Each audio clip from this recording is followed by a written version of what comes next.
প্রিয় দর্শক, কল্পনা করুন আল্লাহর প্রিয় রাসূল হযরত মুহাম্মদ সাল্লাল্লাহু আলাইহি ওয়াসাল্লাম, যিনি ছিলেন সমগ্র মানব জাতির জন্য রহমত, তিনিও ছিলেন এক পিতা যার হৃদয়ে সন্তানের প্রতি ভালোবাসা ছিল পৃথিবীর সবচেয়ে পবিত্র ভালোবাসা। কিন্তু ভাগ্য তাকে দিয়েছে এমন কিছু দুঃখ যা শুনলে হৃদয় কেঁপে ওঠে।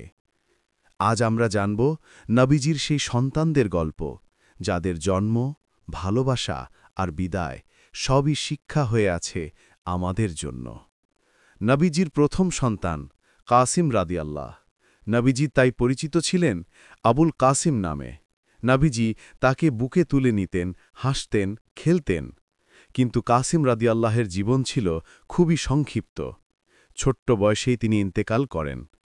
নবীজির চোখে জল এসে গিয়েছিল, তবুও তিনি বলেছিলেন, আমার সন্তানের মৃত্যু হলেও আমি আল্লাহর রোজায় সন্তুষ্ট। তারপর এলেন আবদুল্লাহ রাদিয়াল্লাহ, যিনি তাইয়্যব ও তাহির নামেও পরিচিত ছিলেন। তিনিও খুব অল্প বয়সে দুনিয়া থেকে বিদায় নেন। নবীজির চোখে তখনও শিশুর চেহারা ভাসছিল, কিন্তু তার মুখে ছিল ধৈর্য ও আল্লাহর প্রশংসা। এরপর জন্ম নিলেন ইব্রাহিম রাদিয়াল্লাহ, মারিয়া কিপ্তিয়া রাদিয়াল্লাহর গর্ভে মদিনায়। নবীজি তাকে খুব ভালোবাসতেন, প্রতিদিন তাকে দেখতে যেতেন, বুকের সাথে জড়িয়ে ধরতেন। কিন্তু মাত্র 18 মাস বয়সে ইব্রাহিম রাদিয়াল্লাহ মৃত্যুবরণ করেন।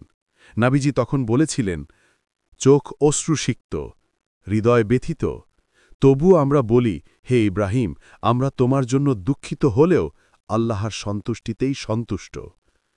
নবীজির কন্যারা ছিলেন তার হৃদয়ের টুকরো। 7 সন্তানের মধ্যে 4 জন কন্যা, জাইনাব রাদিয়াল্লাহ, রুকাইয়া রাদিয়াল্লাহ, উম্মে কুলসুম রাদিয়াল্লাহ এবং ফাতিমা রাদিয়াল্লাহ। জাইনাব রাদিয়াল্লাহ ছিলেন সবচেয়ে বড় কন্যা। তিনি বিবাহ করেছিলেন আবুল আস ইবনে রাবিকে। ইসলামের প্রথম যুগে যখন মক্কার মুশরিকরা নবীজিকে নির্যাতন করত, তখন জাইনাব রাদিয়াল্লাহ ছিলেন সেই কন্যা যিনি বাবার জন্য কেঁদে উঠতেন। এক যুদ্ধে তিনি আহত হয়ে পরে মৃত্যুবরণ করেন। নবীজি সাল্লাল্লাহু আলাইহি ওয়াসাল্লাম তখন তার কবরের পাশে দাঁড়িয়ে বলেছিলেন, আমার জাইনাব, তুমি আমার হৃদয়ের অংশ। এরপর রুকাইয়া রাদিয়াল্লাহ, যিনি বিয়ে করেছিলেন উসমান ইবনে আফফান রাদিয়াল্লাহুকে। তারা হিজরত করেছিলেন হাবশায়। নবীজি বদর যুদ্ধের সময় তার অসুস্থতার কারণে তাকে মদিনায় রেখে যান। যুদ্ধের বিজয়ের দিনই খবর আসে রুকাইয়া রাদিয়াল্লাহ ইন্তেকাল করেছেন। নবীজির চোখে তখন অশ্রু আর আকাশে নিস্তব্ধতা। উম্মে কুলসুম রাদিয়াল্লাহ। রুকাইয়া রাদিয়াল্লাহর মৃত্যুর পর নবীজি উসমান রাদিয়াল্লাহুকে উম্মে কুলসুম রাদিয়াল্লাহুর সঙ্গে বিবাহ দেন। এজন্যই উসমান রাদিয়াল্লাহুকে বলা হয় জুন্নুরাইন, 2 নূরের অধিকারী। উম্মে কুলসুম রাদিয়াল্লাহু পরবর্তীতে নবীজির জীবদ্দশাতেই ইন্তেকাল করেন। নবীজি বলেছিলেন, যে কন্যারা আমার জীবনে এসেছে প্রত্যেকেই আমার হৃদয়ের নূর। ফাতিমা রাদিয়াল্লাহ। নবীজির সবচেয়ে ছোট কন্যা ফাতিমা রাদিয়াল্লাহ। নবীজির প্রতি তার ভালোবাসা ছিল অতুলনীয়। তিনি ছিলেন তার বাবার ছায়া। নবীজি যখন দুঃখ পেতেন, ফাতিমা রাদিয়াল্লাহ এসে চোখের জল মুছে দিতেন।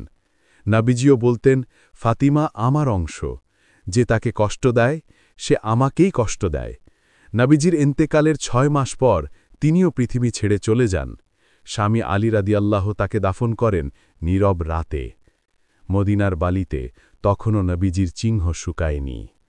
নবীজির প্রতিটি সন্তান আমাদের শেখায় ধৈর্য, ত্যাগ আর ভালোবাসা। নবীজি সাল্লাল্লাহু আলাইহি ওয়াসাল্লাম ছিলেন এমন এক পিতা যিনি সন্তান হারিয়েও আল্লাহর সন্তুষ্টিতে হাসতেন, এমন এক মানুষ যিনি কেঁদেছিলেন কিন্তু অভিযোগ করেননি। আজ যদি আমরা পিতামাতা হই, সন্তান হই, এই গল্পগুলো মনে রাখি ভালোবাসা তখনই পূর্ণ হয় যখন তা আল্লাহর জন্য হয়। আল্লাহ যেন আমাদের নবীজির পরিবারের ভালোবাসায় ভরিয়ে দেন, আমাদের ঘরে দয়া, ধৈর্য ও ঈমানের আলো দান করেন। আল্লাহুম্মা সাল্লি আলা মুহাম্মাদিন ওয়া আলা আলি মুহাম্মাদিন সাল্লাল্লাহু আলাইহি ওয়াসাল্লাম। ভালোবাসা মানে শুধু আনন্দ নয়, বরং আল্লাহর পথে ত্যাগও।